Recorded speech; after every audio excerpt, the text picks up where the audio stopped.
السلام عليكم ورحمة الله وبركاته. أهلا بكل عشاق نادي الهلال السعودي حوالين العالم. أتكلم معاكم النهاردة إن شاء الله بإذن الله عن آخر مستجدات صفقات نادي الهلال في الصيف المقبل، وكمان هتكلم معاكم عن مباراة الهلال وضمك بكرة إن شاء الله بإذن الله.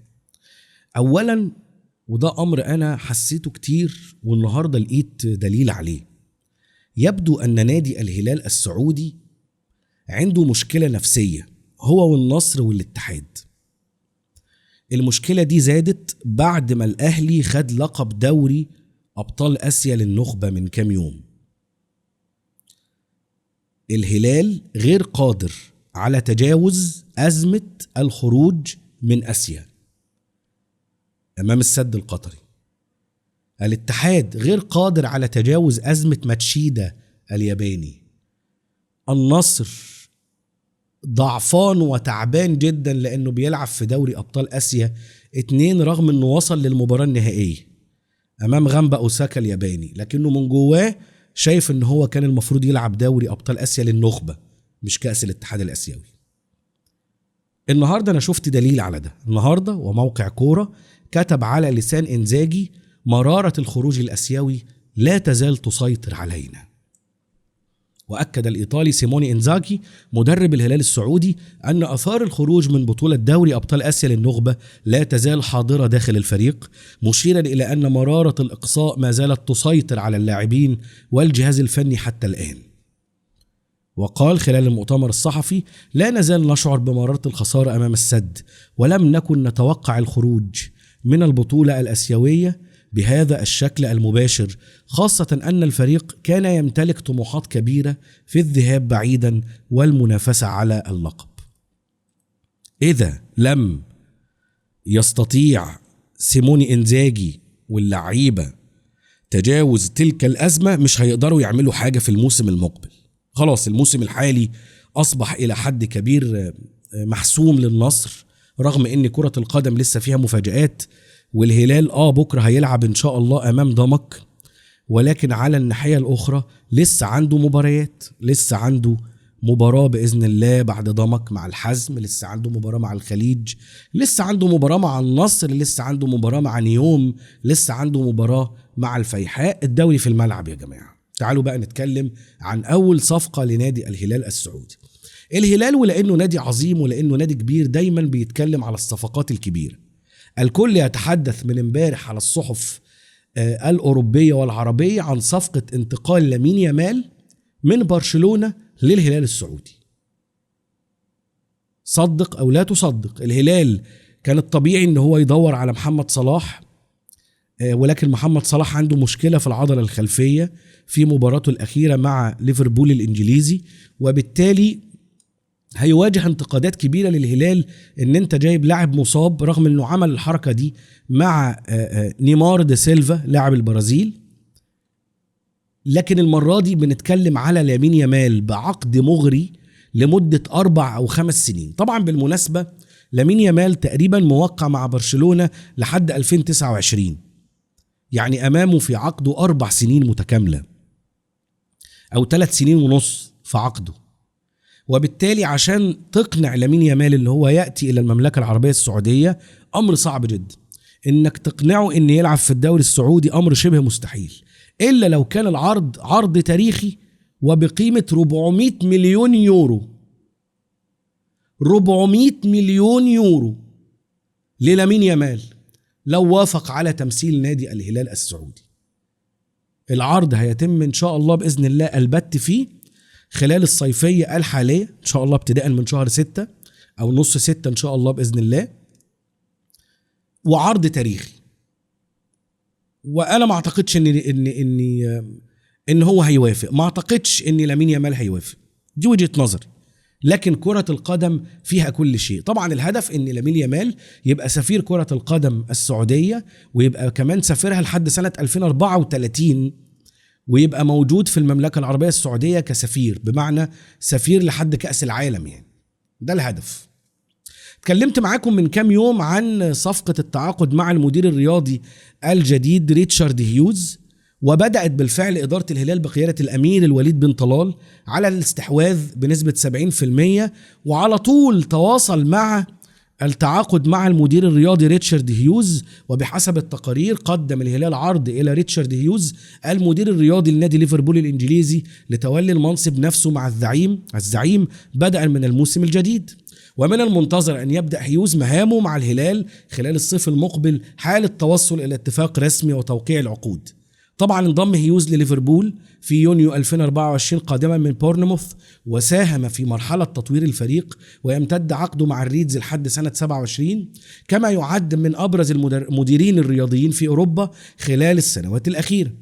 قال الإعلامي الرياضي حمد الصويلحي في تصريحات تلفزيونية: هناك اتفاق مبدئي بين إدارة الهلال وريتشارد هيوز لتولي منصب المدير الرياضي، وقد طلب المدرب الاسكتلندي تواجد 6 مساعدين ضمن طاقم الإدارة الرياضية، وتمت الموافقة على هذا الطلب، والمفاوضات وصلت إلى مراحل متقدمة استعدادا للموسم المقبل.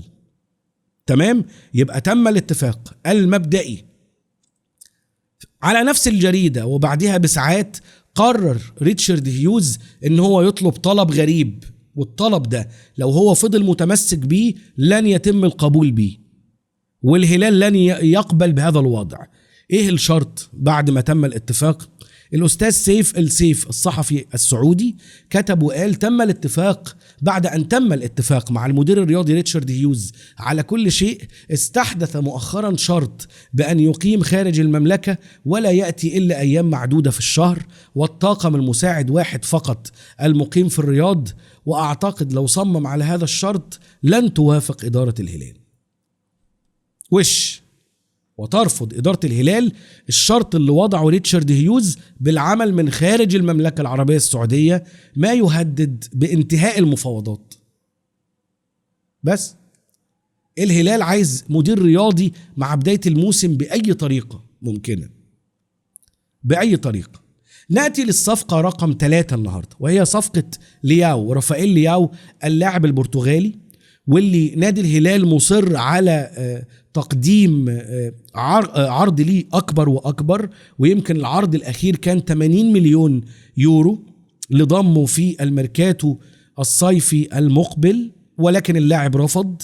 وأسباب رفض اللاعب مش مادية وبس، هناك عروض مقدمة للاعب من عدة أندية، من مانشستر يونايتد، من يوفنتوس الإيطالي، ومن أندية أخرى. كل تلك الأندية لا تريد إلا أن تأخذ رافائيل لياو اللاعب البرتغالي الكبير. طبعا الهلال قرر يعلي العرض ل100 مليون يورو.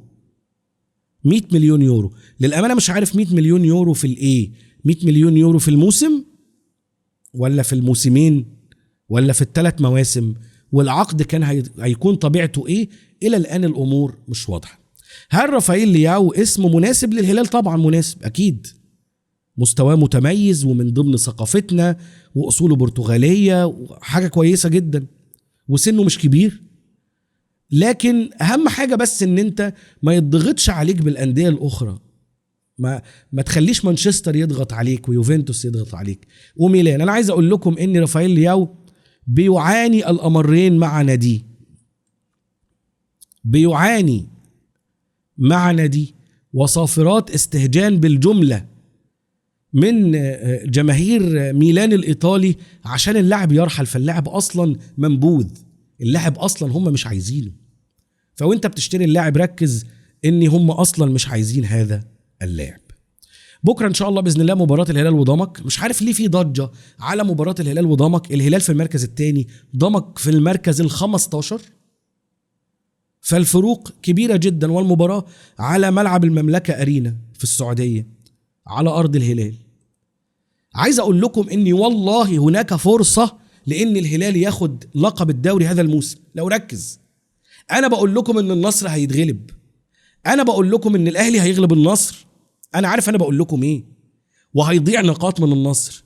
لو الهلال ركز وفاز في آخر 6 مباريات المتبقية من الدوري، أنا بقول لكم إن لقب الدوري هيبقى معانا تحديدا، وإن فارق النقاط مش كبير، بنتكلم على 8 نقاط. إيه 8 نقاط؟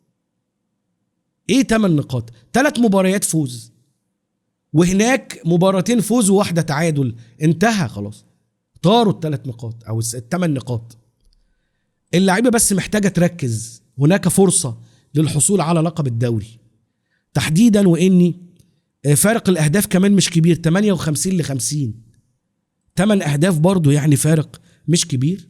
ويمكن اخر المواجهات ما بين الهلال السعودي ونادي ضمك كانت كاسحة، ولكن نادي ضمك بيحاول ان هو يضيق الفجوة. آخر 10 مواجهات ما بين الفريقين انتهت 6 منهم بفوز الهلال، 3 تعادلات، في حين يبقى الفوز الوحيد لضمك في فبراير 2021، وهو مجرد لحظة استثنائية لم تتكرر، مجرد لحظة استثنائية.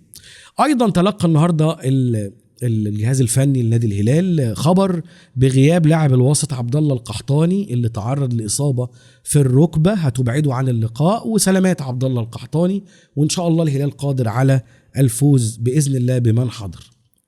أيضا نادي ضمك هناك عنده غيابات، وهناك عنده مجموعة من اللاعبين مش هيبقوا قادرين على المنافسة، فالكفة إلى حد ما متكافئة في موضوع الغيابات.